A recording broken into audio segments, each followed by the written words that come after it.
morning, Bardstown and Nelson County. Welcome to Bradford and Brooks.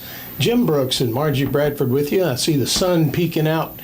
Margie, I guess it's hopefully we're through with the rain for a while. Well, it's what's a love-hate thing. We're glad we had the rain, but you're always glad it stops.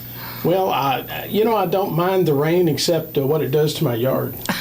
I have to mow it and mow it and mow it. That's right.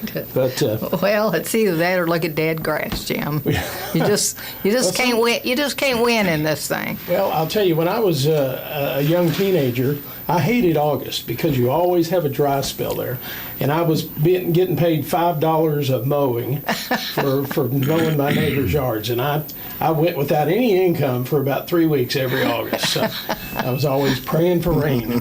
It's funny how your priorities change, isn't it? And I wish I had one of those kids at home still to mow.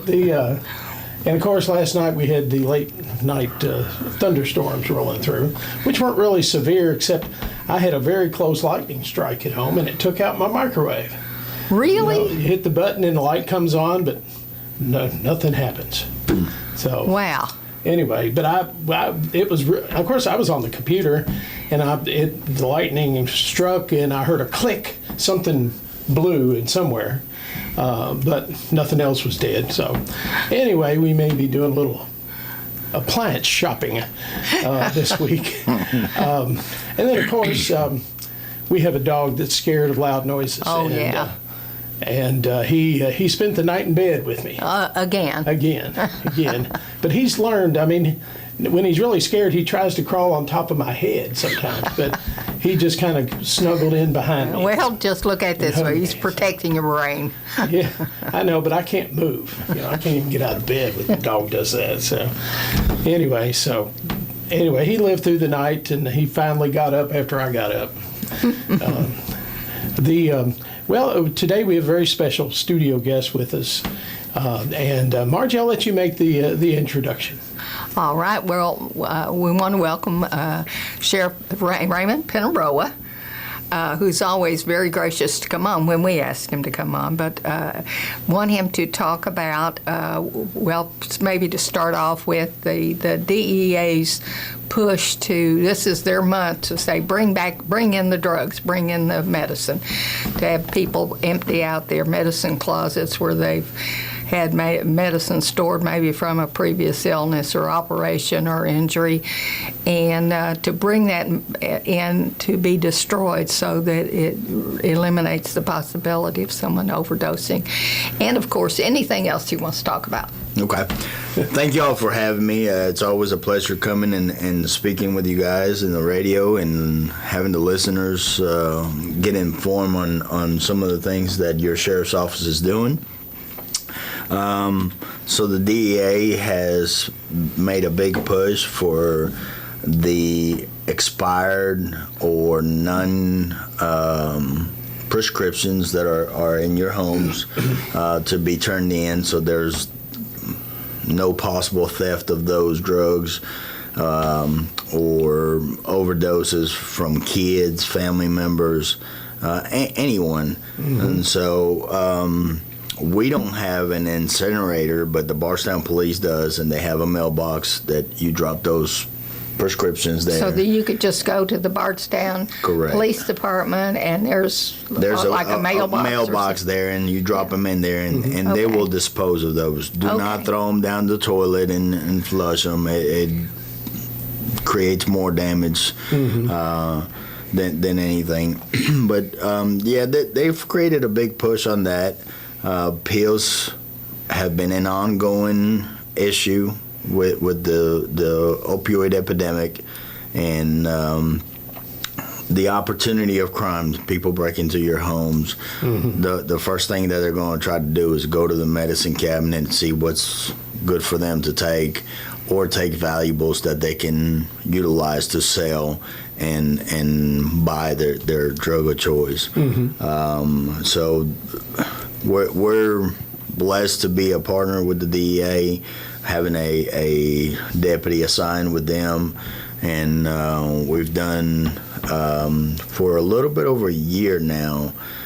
We've done phenomenal things in that past year. with not going to go into details of the cases, but large amounts of drugs being seized. 253 pounds of crystal meth, not particularly aligned with Nelson County, but a lot of the street level drug dealers will go to Louisville, Lexington to get their supplies and bring them back to our community. So putting a dent on those has been phenomenal. Well, and this was something early on in when Judge Executive Tim Hutchins took over, and then I don't know if there was any hesitancy, but I think this was something different that you wanted to do, and I think it's obviously it's paying off. Not necessarily monetarily, but it's been a great investment in helping stem the flow of drugs, because ultimately they've got to start somewhere before they get down to our level. And the thing is this, I've said it all along, we're not going to put a stop to it, but we have to try to put a dent on making it harder for them to bring the stuff here. And if we can save lives, whether it's here in Nelson, Jefferson, Bullitt, surrounding counties, by stopping these large amounts of drugs coming into our communities, we're going to try to do that. And like I said, it's been an eye-opener because nobody had ever partnered up with the DEA to do something like this. A lot of relationships that we've built with our federal counterparts, the FBI, Secret Service, DEA, just different agencies that are out there, and being able to talk to them and partnering up and how they do things. Me going to the National Sheriff's Conference and listening to these larger sheriffs that are, 1,000 manpower, you're like, wow, I wish I had 1,000 deputies. But at the end of the day, you listen to what they're doing, and you have to start thinking outside the box how to police. Right. The mentality of this is how we used to do it, this is how it's always been done. Kind of, you got to throw that out the window and start fresh. And we've been very successful with it. You mentioned that it might not be monetary, but eventually it does. Where there's drugs coming in, there's money going out. So sometimes you catch those switching of the bags.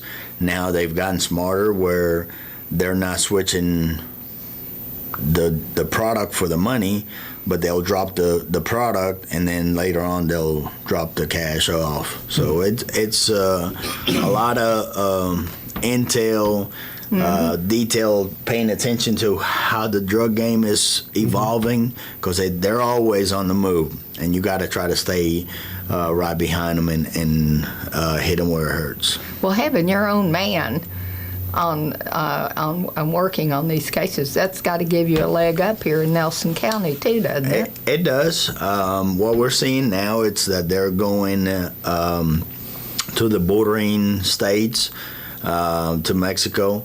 They're bringing the fentanyl pills. The pills are a big game, so the DEA has pushed for the prescriptions to be turned over and get rid of. Right. Because they could be switched for these press pills that have fentanyl in them, and we just had a seizure of 15,000 fentanyl pills. Could kill all of Nelson County. Oh, sure. So just the little things that are behind the scenes that I see, eventually we'll be able to do a press release and say, this is what we have done. I don't do it for re-election. I do it because it's the right thing to do. I said it when I was elected that was one of my goals, to create a task force type of thing. I've put 2 guys on the Hardin County task force. We only had 1 previously. Right. I've added the DEA. So starting next month, we will have 6 detectives in the Nelson County Sheriff's Office. Wow. That's great. 3 in the general and 3 in the drug gangs. Wow. Well, I mean, the drugs are a major cause of death in Nelson County. It is. The overdoses, it's like a roller coaster. It's a hit and miss game.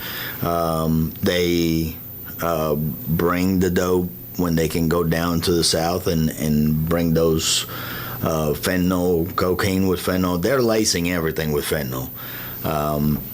What we're blessed with is that the cart fentanyl is not being utilized here, and that can kill an elephant. So imagine what it can do to a human being. Sure. So with that being said, we're blessed to have the resources that are stopping some of the stuff coming into our community. But it's rewarding when I get the pictures of this is what we did, this is what we did. So, Well, what's the illegal drug of choice? Now, of course, I see the jail logs all the time, and meth still seems to be the prevalent drug of choice that when someone's arrested on drug charges. methamphetamine is the largest trafficking drug right now. Like I said, we had a seizure of 253 pounds of crystal meth. I called it the cotton candy because it was pink, yellowish, peach. And so that is the common theme, probably the cheapest drug. But when they're lacing it with fentanyl, it becomes a different entity for the users and for the community. If I was a drug user, I don't know how you determine what's safe. If you're buying drugs off the street, Nothing's safe right now. Nothing. I mean, you could wind up in an overdose situation and never realize. This is the catch in today's society with the fentanyl. Marijuana, everybody wants it to be legal, but use caution because they're lacing the marijuana with fentanyl. They want to make it a big high that you come back and buy from them. Right. And so they're lacing everything, and I'm talking everything, with fentanyl. It's gotten so bad that our guys are using a machine to know what a drug is and what it has on it. So the danger of the fentanyl has become so bad that they've had to purchase this machine that is a $40,000-$50,000 piece of equipment, so the guys don't get hurt. So Well, from what I understand, and that if you handle fentanyl with your hands, you can absorb it through your skin. Correct. At your open pores, and it takes it in. Just a small, minute, little bit of fentanyl in the air, you can breathe it in, and you can overdose from it. It don't take much. Fentanyl's an opioid derivative? Yes. Okay. Yes. All right. Well, I kind of wondered about the use of Narcan, because I know that I'd heard stories from first responders that with some overdoses, it can take multiple applications of Narcan to bring somebody out of an overdose. The catch is this, Jim. You have to allow the Narcan to do its work. You can't put it on somebody's nostrils and expect that it's going to kick in. It takes 3 to 5 minutes for it to actually do its job.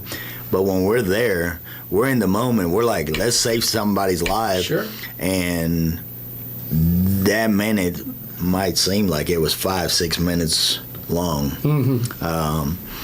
And we get antsy and we'll put another one. It's not going to hurt that individual on doing a secondary. Right. But you have to allow that medicine to kick in and do its job and open the nostril, the nasal airways to be able to breathe, because that's what it does. It shuts down your breathing ways, and it becomes, that's why you hear the gargling and whatnot.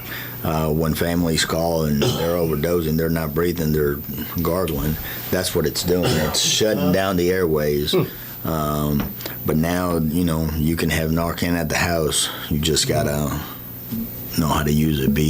Right. Be aware of the I mean, instruction. it's not an injectable. No, it's a nasal spray. Right, okay. You can get the ones that you inject, but it's a lot easier just to do the nasal and you just got to do the sternal rubs and make sure that they're still with us. Allow it to do his job. Well, it's certainly a lifesaver and has probably saved many lives here in Nelson County. It has. We started carrying Narcan. Let's see. I've been the sheriff almost 6 years. Close to 9 years ago. My best friend's kid OD'd, and right after his death, we started putting Narcan in our cruisers. Sheriff Mattingly at the time made the decision, and he's like, this is no-brainer, so we started to. We continue to do it. We save so many lives just from having it in our cars because a lot of the times we're the first ones to arrive. Sure. Yeah, and depending on where EMS is coming from, it can take 12, 15 minutes. And how many, if there's an ambulance available, because now they're making so many runs that they could be at the hospital making a transfer, and they have to leave there to go to that run. So I think that the judge and EMS are making the strive to better for the citizens, having an extra ambulance. I don't know if you heard it last night. They're going to have one to help with runs as well. So we have to evolve and adapt and make the right decisions for our citizens. Yeah, right there to serve the people. So. Absolutely. Well, I mentioned before the show that fiscal court last night approved bids on some radio equipment to help improve communications with the sheriff's office because, well, I think since forever, communication in Nelson County has always been a challenge for first responders because it's been a challenge for me with a cell phone. You know, I mean, there are just dead spots in the county, and cell phone coverage can be, it's better than it used to be. I mean, there were parts of Nelson County you could count on losing your signal, you know, and it was kind of that way for your guys too, you know, and communications is so critical as a first responder because if your radio can't get through and you're in a dead spot for a cell phone, you're out there alone and, you know, no way to really make a call for assistance or backup unless you move to a location where you've got a signal. Back about 12 years ago, I responded to a warrant call. It was in Culver Town, and when I got there, I called on scene. But once I stepped out of my car, I had no communication whatsoever. Luckily, we had a seasoned dispatcher. She kept doing radio status checks on me, and I was not answering. Meanwhile, I'm in a fight with this individual, two other individuals in the house. It got hairy for a little bit, but then Barstown sent some of their officers. Back then, there was only 3 deputies on duty at the time. Right. So one could have been 45 minutes away, and it was just, it got scary for a little bit. But at the end of the day, that started raising the talks about the towers, the radio communications. And we did good. When I took office, we added 3 towers, and the radios seemed to get better. But we have to keep up with the times. Just like a radio station, you have to buy consoles, you have to do this, do that, and update your equipment. And we did that. And now with this push, we're getting all new radios that we still had the old radios. When a cruiser went out of service, we took that radio and we put it in a brand new cruiser. So for years we did that with old radios. Right. So I think that updating the communications will be a benefactor for the deputies, the first responders, and the citizens. Well, you know, your comments remind me that, you know, some of the unsung first responders are dispatchers. And we have had some excellent dispatchers, and when I could listen to the scanner, the dispatchers really are just so important part of the job you guys do. I mean, they're your backup. They're the initial call takers that know more than we do Right. as what's going on the call. Right. Nelson County is blessed. We've improved. We've gotten better. But again, in today's society, people are chasing the dollar. They're going to other places that are paying more. We've been lucky that we've had probably I want to say a little bit over a handful of dispatchers that have been with us for a long time. Linda Klosserman just retired with 29 years, I think Yeah. she had. We've been blessed, but they know more than we do at the initial part of the call. So we couldn't do our jobs without them telling us where to go or whatnot. So. Well, that's the other half of it, is that they have to deal with the caller too. And so their professionalism shows up there too, because they can help calm The situation a down. situation or assess it in a way that will help give you all more information, or whoever's responding, you, fire, EMS, etc. And a lot of times they put it in our CAD system, and then today we have computers in our car, we call them MDTs, that we're able to read what the dispatcher's putting in the actual call. Right. If they're busy, we're able to put ourselves en route to that call. So there's a lot of technology and things that we can help each other with. So nobody gets hung out there without Correct. anybody to hear them. Correct.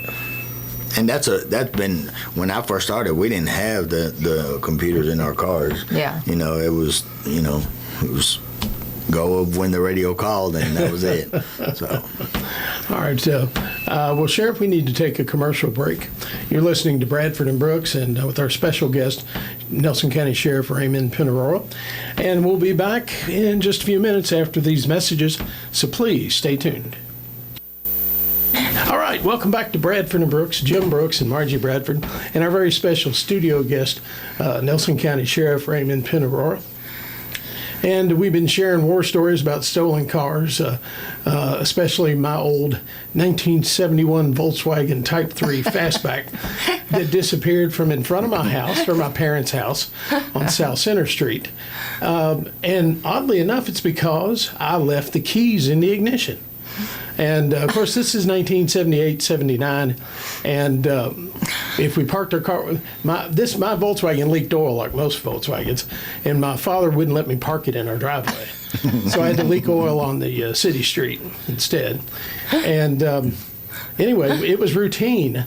I'd leave the keys either in the seat or sometimes in the ignition, never thinking, well, who would want to steal a Volkswagen? Well. I put it up for sale because I wanted to buy, of all things, a 55 Chevy.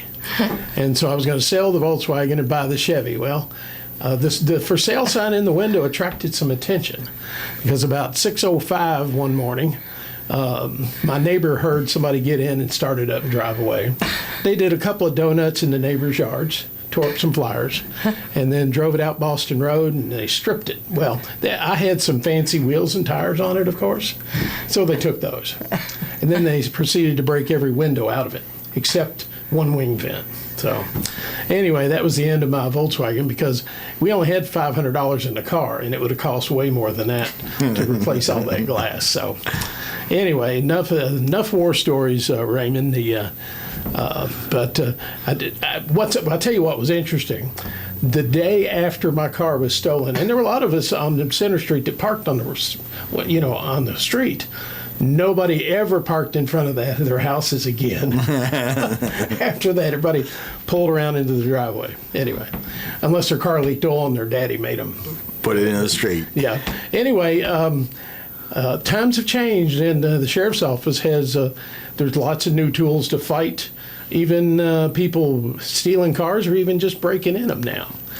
We were talking about the, and people still don't necessarily know what these are, but you'll see a singular post on the side of the road with a square, it's basically a solar panel. And these are called flock cameras. And they're a fascinating tool for fighting crime, especially with vehicles. So I'm sure that I'll get a few nasty grams about the flock cameras. They're illegal. They're not. You have no expectation of privacy on a public roadway. No. State, county, or city. Right. So with that being said, we purchased the contract on the flock cameras, and they've been a great asset for Nelson County. Even if you're a citizen passing through or a victim that your vehicle may come to our county, we will definitely attempt to recover it. As soon as it hits that camera and it reports that it's stolen, deputies from the Nelson County Sheriff's Office will be on our way to attempt to recover it. We've been pretty successful. We've recovered about 25 vehicles. That's awesome. In almost 2 years. Mm-hmm. So, and I also understand you can use it, for example, we've had in the past a rash of car break-ins. And so, if you can track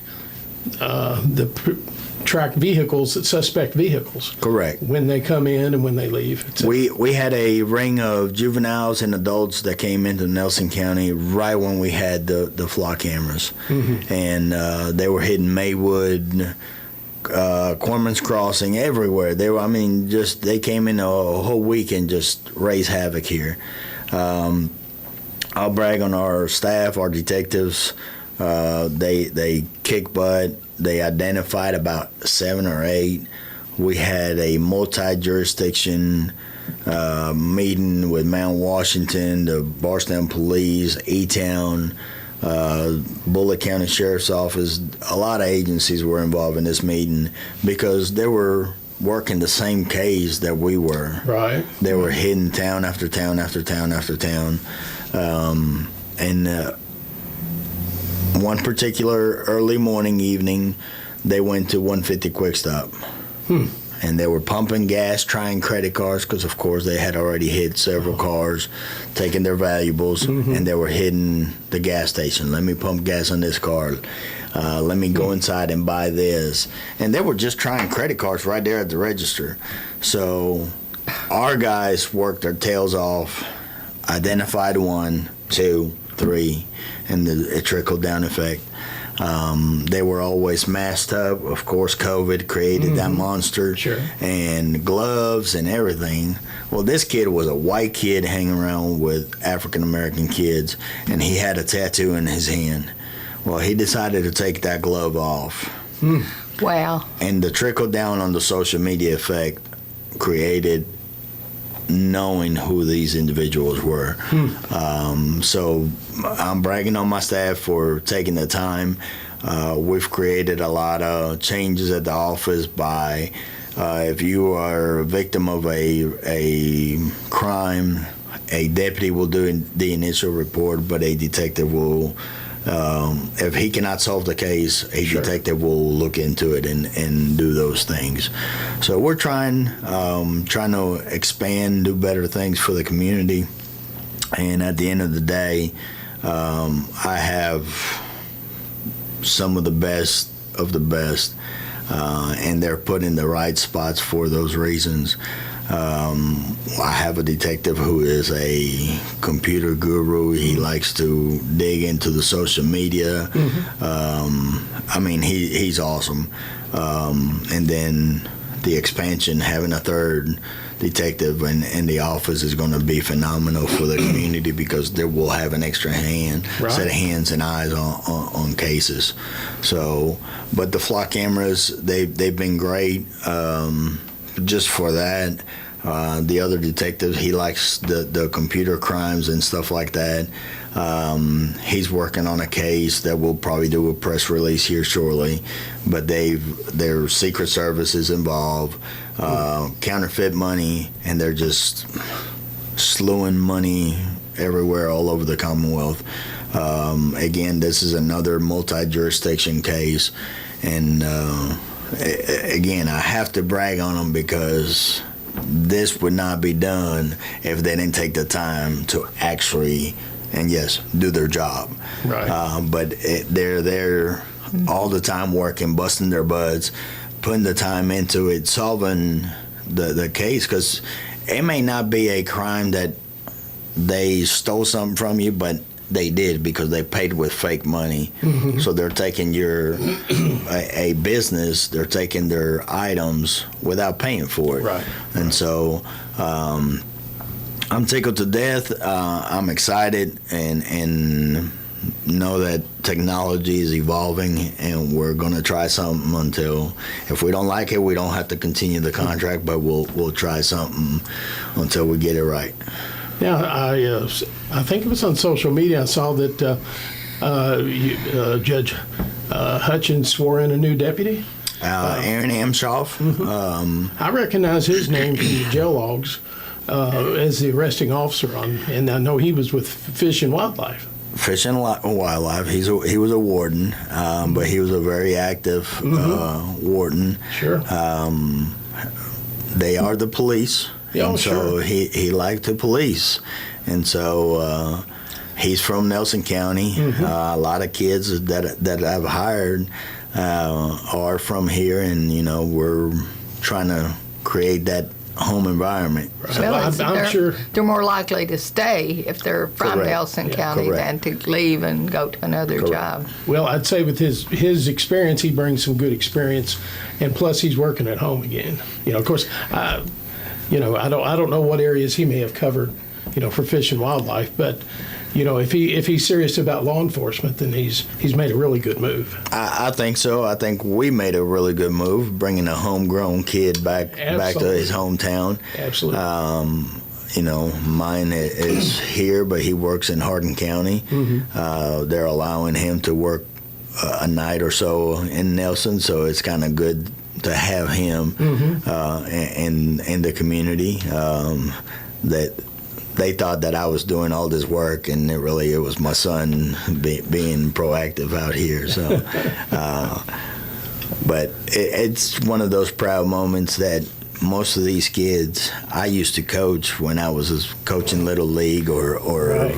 high school football, and they come to me and they're like, I want to be the police. I'm like, well, yeah, come on. And you kind of take them serious, but you don't until they're actually in the shoes and doing the job. Yeah. I think I have 3, maybe 4 right now that I coach, and I'm like, revolving door. And you're still coaching. A little bit. Sometimes they coach me. Well, that's as it should be. Yes, sir. Sometimes that's. Well, anyway, we were back about the flock cameras. I was telling you during the break that I saw a social media ad about flock cameras, and it to me it was directed to homeowners associations, and it was promoting the flock cameras as a way of combating crime in your neighborhood.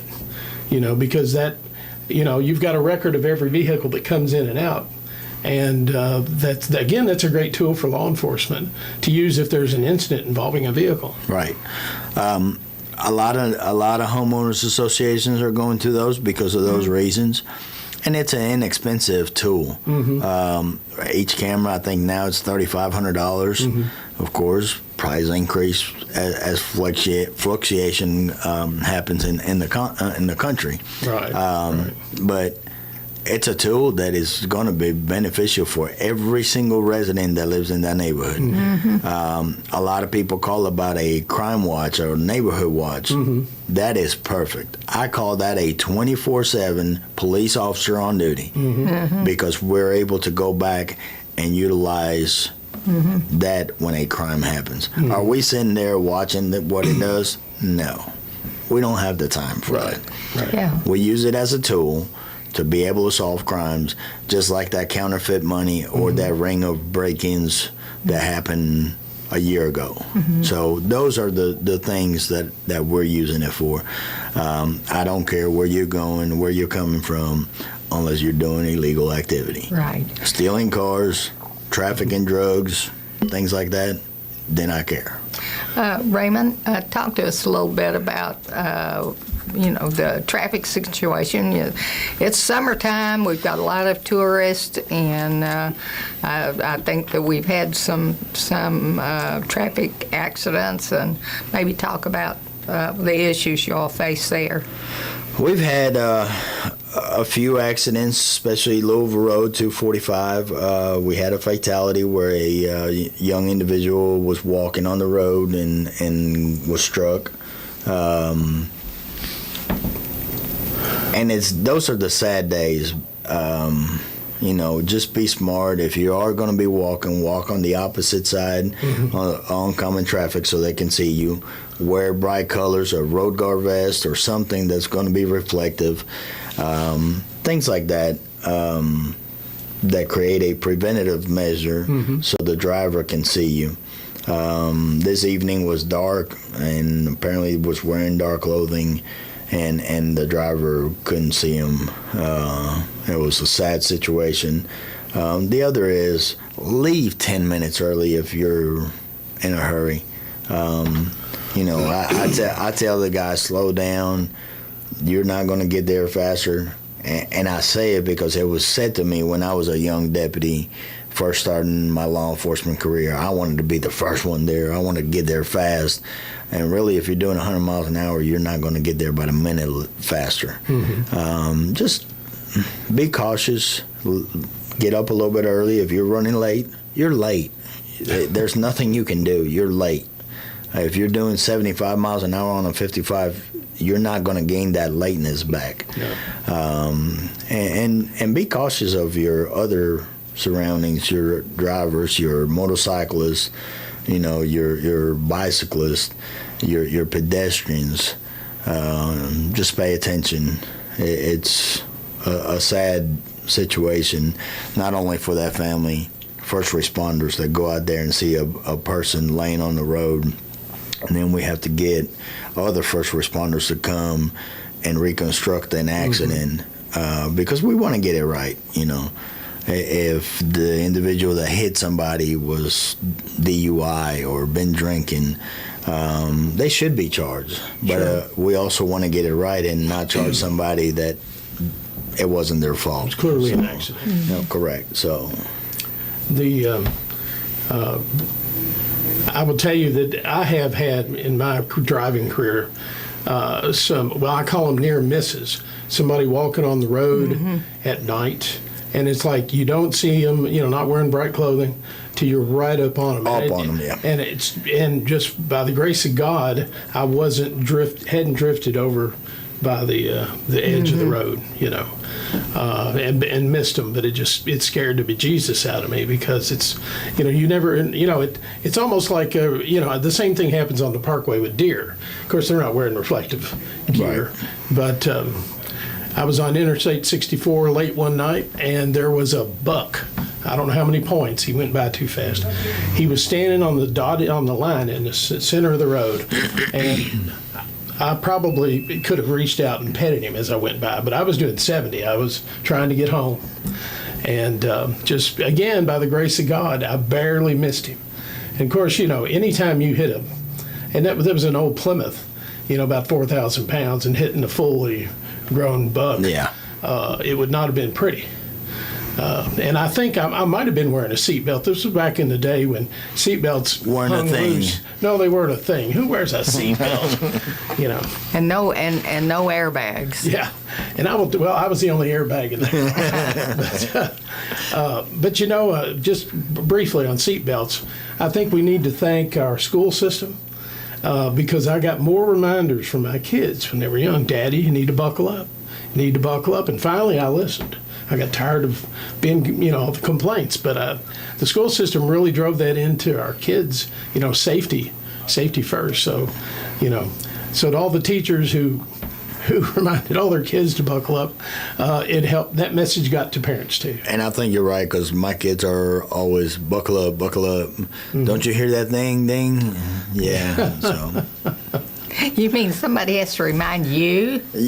Unfortunately.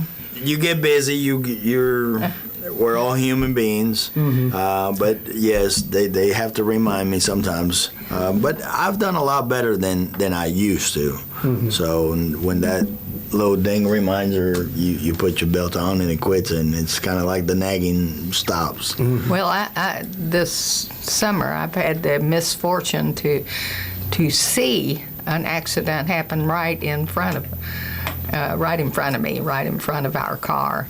And we were not involved at all or not, but my son-in-law got out of the car to go over to check on the people. And the man had a seatbelt on and his airbag went off. His companion did not have a seatbelt on and did not have the airbag did not go off by the way it hit.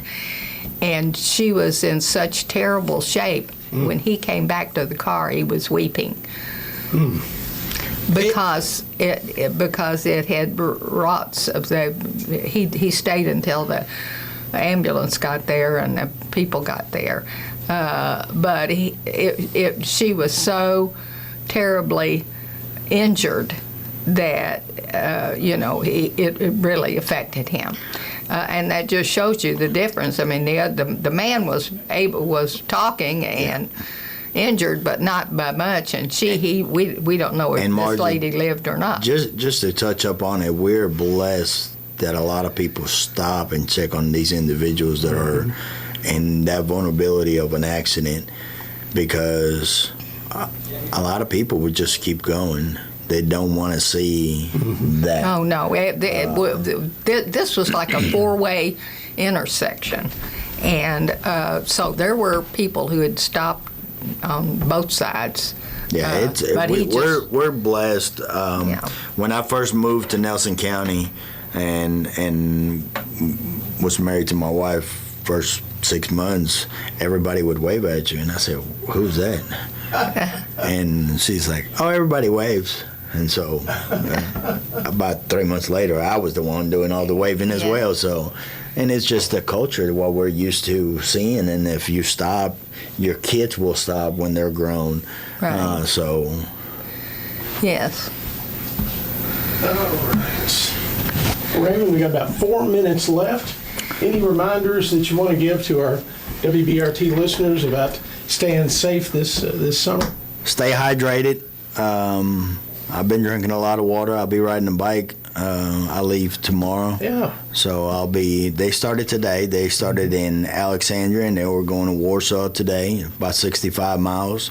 Tomorrow will be about 109. So you're riding a bicycle, not electrical, nothing. This is all human pedal power. And starting from where? They started today in Alexandria, Kentucky, up in northern Kentucky. Okay. And then we're going to travel northern to Covington. Warsaw today, Warsaw to Covington.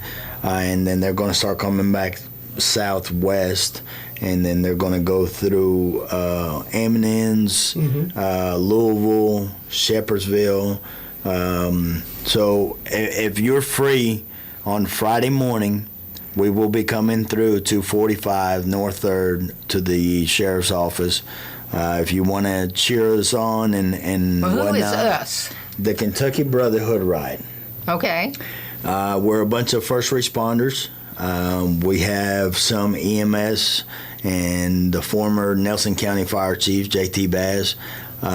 He used to coach football with me, and he heard the stories about me riding to D.C., and he wanted to do something like this here in Kentucky.